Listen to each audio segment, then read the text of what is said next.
Praise the lord, హల్లెలూయా. శుభోదయం. మన ప్రభువైన యేసుక్రీస్తు నామం పేరట మీ అందరికీ ఉదయకాలపు శుభములు తెలియజేస్తున్నాను. ప్రియమైన దేవుని బిడ్డలారా, ఎలా ఉన్నారు? మన ప్రభు మనకు చాలిన దేవుడు. అనుదినం ఆయన తన రెక్కల నీళ్ళలో దాచి భద్రపరిచి నన్ను నడిపిస్తున్నారు. అందుకే దేవునికి మహిమ కలుగును గాక. ఆమేన్, హల్లెలూయా. సో ఒక చిన్న విన్నపం, మీ యొక్క అనుదిన ప్రార్థనలో జ్ఞాపకం చేసుకోవడానికి కోసమే దేవుడు మనకు అనుగ్రహించినటువంటి పాటల్ని రికార్డింగ్ చేయాలని చెన్నైలో నేను కొన్ని చోట్లకి వెళ్ళి నేను విచారణ చేశాను. దరిదాపుగా 56,000 రూపాయలు ఒక ఆడియో తయారవడానికే 56,000 రూపాయలు పడుతుందని కొంతమంది చెప్పారు. సో దానికోసం మీరు ప్రార్థన చేయండి.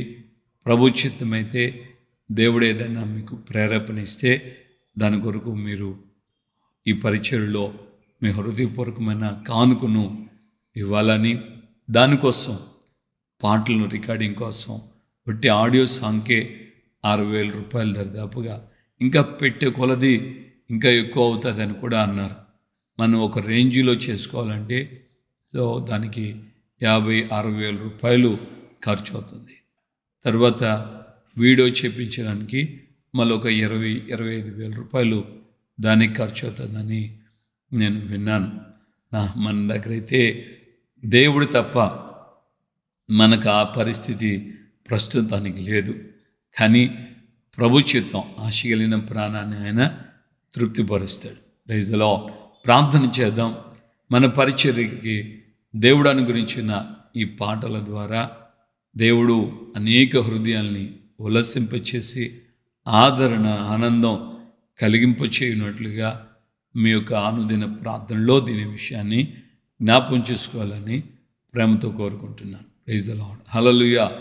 సహోదరి సహోదరులారా, ఈ రోజున మనం దేవుని యొక్క ప్రేమను గురించి తెలుసుకుందాం.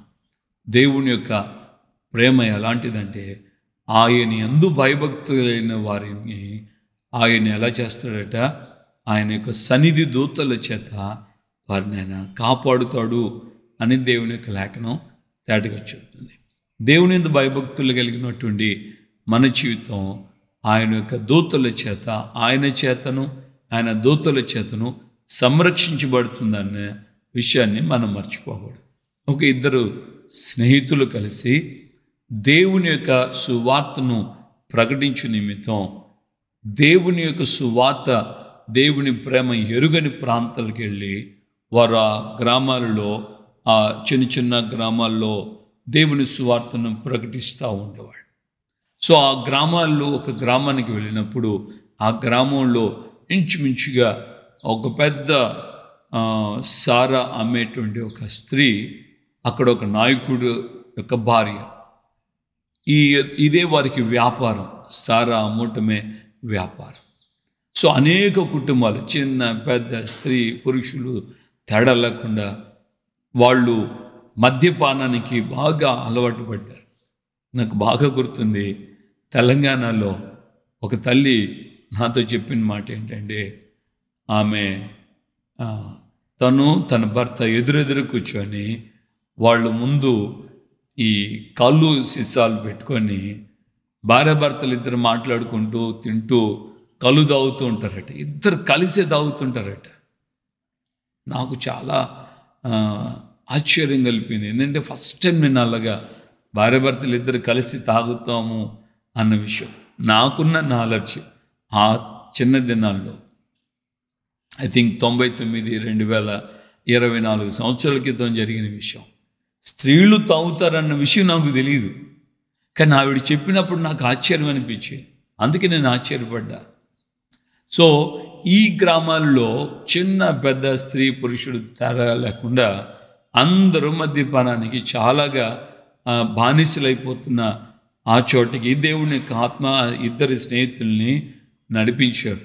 వాళ్ళు ఆ గ్రామంలో తిరుగుతూ సువార్త ప్రకటించుచు అనేకులు యేసు ప్రభుని అంగీకరించేటట్లుగా, అనేకుల యొక్క జీవితాల్లో ఉన్నటువంటి ఆ యొక్క త్రాగుడు దురాత్మ నుంచి విడుదల పొందేటట్లుగా, సాతాను బంధకాల నుంచి విడుదల పొందేటట్లుగా దేవుని బిడ్డలుగా వీరు పరిచర్య చేశారు. సో ఈ క్రమంలో అనేకులు విడుదల పొంది త్రాగుడు మానేసి పరిశుద్ధంగా పవిత్రంగా జీవితాన్ని కొనసాగిస్తున్నప్పుడు ఆ యొక్క నాయకుడి యొక్క, ఆ ఊరిలో ఉన్న నాయకుడి యొక్క భార్య తమ యొక్క వ్యాపారం చాలా నష్టపోతున్నాం, ఇదంతా కూడా వీళ్ళ వలన ఎవరు కూడా రావటం మానేశారు, తాగటం మానేశారు, ఇక మాకు జీవనం పోతుంది అన్నట్లుగా ఆవిడ ఆలోచించి ఓ రోజున వాళ్ళని ఎంతో ప్రేమతో ఉన్నట్లుగా నటించి వారిని పిలిచి భోజనం పెట్టింది. ఆ భోజనం బంగాళదుంప వాళ్ళకి వండి పెట్టింది. అందులో ఒక స్నేహితుడు బంగాళదుంప అతను తినడు, అతనికి ఇష్టం ఉండదు. సో తన మరో స్నేహితునికి ఆ బంగాళదుంప కూర వండిస్తే అతను తినేసాడు. తిన్న తర్వాత కొంత సమయానికి అతడు బాగా కడుపు నొప్పితో స్పృహ తప్పిపడి అంటే దరిదాపుగా మరణ గడికి వచ్చేసాడు. అలాంటి సమయంలో తన స్నేహితుడు అతన్ని పక్కనే పడుకోబెట్టి మోకరించి దేవునికి ప్రార్థన చేసి, అయ్యా మేము ఈ ప్రాంతంలో సువార్త ప్రకటించడానికి వచ్చాం, మరి నా స్నేహితుడు ఈ విధంగా స్పృహ తప్పాడు, చనిపోయే పరిస్థితిలో ఉన్నాడు, కడుపు నొప్పితో బాధపడుతున్నాడు, దయతో మీరు సహాయం చేయండి అని ప్రార్థన చేశాడు. ప్రార్థన చేస్తుండగానే ఒక అతను వచ్చి ఆ యొక్క ప్రార్థన చేస్తున్న సేవకుని చేతికి పాలు ఇచ్చి అన్నాడట, ఈ పాలు నీ స్నేహితుని నోట్లో పోయి, ఇది మేకపాలు, ఇది తాగితే నీ స్నేహితుడికి బాగైపోతుంది అని. సో ఆ వ్యక్తి చేతుల నుంచి తీసుకున్న ఆ పాలను స్నేహితుని యొక్క నోట్లో పోయగానే అతను తాగిన కొంత సమయానికి తెప్పరిల్లుకున్నాడు, బాగైపోయింది. అతను లేచి బ్రతికిన తర్వాత ఇద్దరు స్నేహితులు కలిసి ఆ ఊర్లో అతని కొరకు విచారించడం ప్రారంభించారు. అతను పోలికలు గుర్తుపట్టి ఒక అతను అక్కడున్నటువంటి గ్రామస్తులను అడుగుతుంటే వాళ్ళు ఏమని చెప్పారంటే, అలాంటి పోలికలు ఉన్న వ్యక్తి ఈ గ్రామంలో ఎవరూ లేరు, అది కాక మా గ్రామంలో అసలు మేకలే లేవు అని అన్నారట. ఆశ్చర్యపడ్డారు. అంటే వారు యొక్క పరిస్థితిని చూసిన ప్రభువే వారికి సహాయం చేశాడు. ఇంతకీ ఈ చచ్చిపోవాలని ఆలోచన చేసిన నాయకుడి యొక్క భార్య వీరు చావకుండా ఆ గ్రామంలో తిరిగి సువార్త ప్రకటిస్తుంటే చూచి వెళ్ళి వాళ్ళ దగ్గరికి వెళ్ళి తను చేసిన పాపను ఒప్పుకున్నది. ఏం చేసిందంటే ఆమె ఆ బంగాళదుంపలో విషయాన్ని కలిపింది. ఎందుకంటే వీళ్ళు చచ్చిపోతే మా గ్రామంలో సువార్త ప్రకటన ఉండదు, అదే సమయంలో జనులు విపరీతంగా మళ్ళీ తాగడానికి వస్తారు, మా యొక్క వ్యాపారం లాభసాటిగా ఉంటుంది. దేవుని బిడ్డలారా ఒకసారి ఆలోచించండి. దేవుని చిత్త ప్రకారంగా సువార్త ప్రకటించిన ఆ ఇద్దరి యొక్క జీవితాల్లో దేవుడు తన దూతల చేత వారిని సంరక్షించాడు. దేవుని దూతలు వారికి కాపుదలుగా నిలిచాయి. ఈ రోజున దేవుని ప్రేమను పొందిన నీవు ఇతరులకు వెళ్ళి సువార్త ప్రకటించగలుగుతున్నావా? యెహోవాయందు భయభక్తి కలిగిన నీకు ఆయన సన్నిధి దూత కావలుండి నడిపిస్తుంది. మరి ఇలాంటి దేవుని యొక్క వాగ్దానం మనకు ఉండగా మనము పొందిన మేలులు ఇతరులకి పంచుకోలేకపోవటం ఎంత భయంకరమైన పరిస్థితి ఒకసారి ఆలోచించాను. కాబట్టి నీ వ్యక్తిగత జీవితంలో ఖచ్చితంగా ప్రభు ద్వారా నువ్వు పొందిన మేలులు ఇతరులకు నువ్వు ప్రకటన చేస్తే తద్వారా దేవుని ప్రేమ వారి హృదయంలో కూడా కుమ్మరించబడుతుంది. వారు పాపం నుంచి శాపం నుంచి విడుదల పొందుతారు. అదే సమయంలో ఆ ఆత్మ రక్షణకు కారణం నీవు కనుక నీ పేరు బైబిల్లో అలాగే దేవుని యొక్క గొర్రెపిల్ల జీవ గ్రంథంలో గ్రంథస్థం చేయబడుతుంది.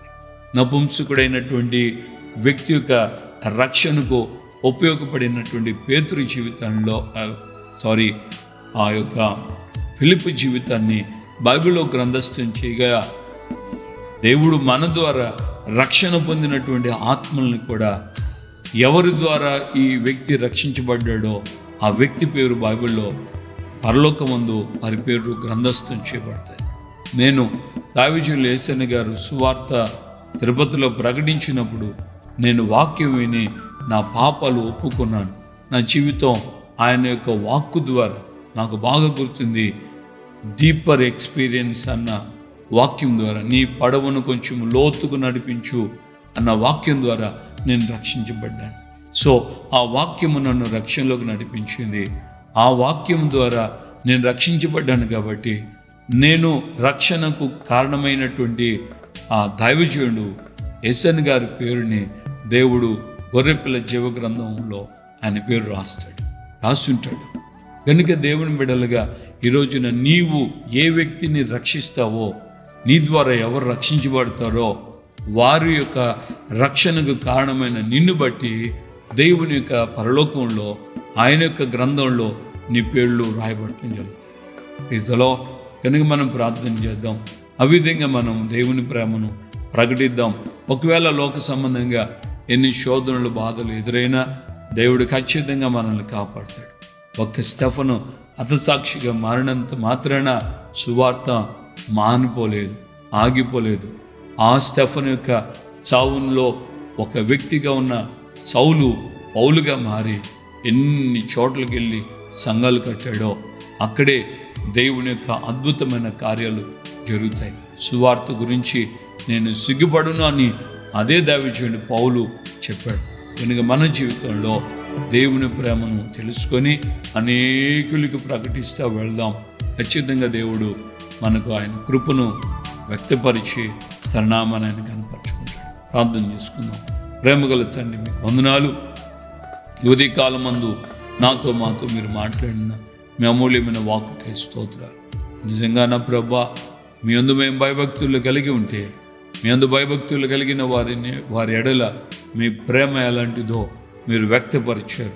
నాయన, మీ సన్నిధి దూత మీరును మీ సన్నిధి దూతలోను వారిని కాపాడుతాయని, వారిని సంరక్షిస్తాయని అయ్యా మీ లేఖనాలు మాకు ధైర్యాన్ని ఇచ్చాయి.